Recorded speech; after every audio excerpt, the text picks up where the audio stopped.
kasi napakarami mo ng damit. So, every day, up to Sunday, nakikita ka namin. So, anong ginagawa mo sa mga damit mo? At mga everything, gagamitan mo? Yun ang concern ni Tita Aster. Ako po kasi tita, parang hinayang na hinayang ako magbenta. Lalo na pag yung mga mahal yung damit. Kaya yung iba talaga tinatago ko, yung iba nananakaw na lang din. Yung pag hinanap ko, hindi ko na makita. Nasaan yung ganito?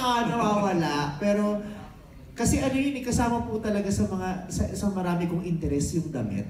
Kasi siguro, iniisip ko, tinatanong lang, ba't ang hilig mo sa damit? Sabi ko, siguro ganun yun, kung pag-deprived ka nung bata ka, ng mga gusto mong mabili, magkaroon, tapos hindi ka magkaroon, nung nagkaroon ka ng pagkakataon na makuha mo sila, parang ibinigay ko ng ibinigay sa sarili ko. Kasi dati, mahilig ako pumunta sa mall, sinasama ako ng lolo ko, dinadala niya ako sa Avenida, tuwing weekend, sasabihin niya, halika pumunta tayo sa downtown, dadali niya ako sa Shoe Mart. Pero hindi naman kami bumibili. Yung parang naglalaway lang ako dahil marami akong gusto pero hindi ko mabili. Pero syempre hindi ko naman pwedeng pilitin ng mga magulang ko na kailangan ibili mo ako kasi wala naman kami.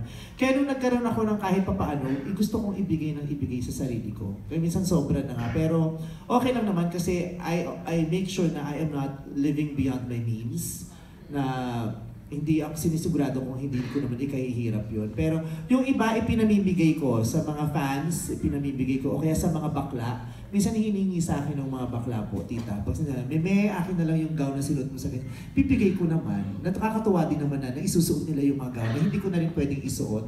Parang, kumbaga, na ipapasa-pasa. At saka pag nakita mo yung pride nila na suot ko yung suot na isuot ni Meme Vice, natutuwa din po ako doon. Tita, may particular gown ba si Vice na gusto mo, Tita Aster? Ako, ang laki kong bakla, hindi kasya kay Tita Aster. Wala, hindi mo yan. Na-amaze ka lang sa kanyang pagiging ano. Ibang klase, di ba? Ibang klase. I think I even told him na I'm a big fan of his. Diba? Salamat po. Vice,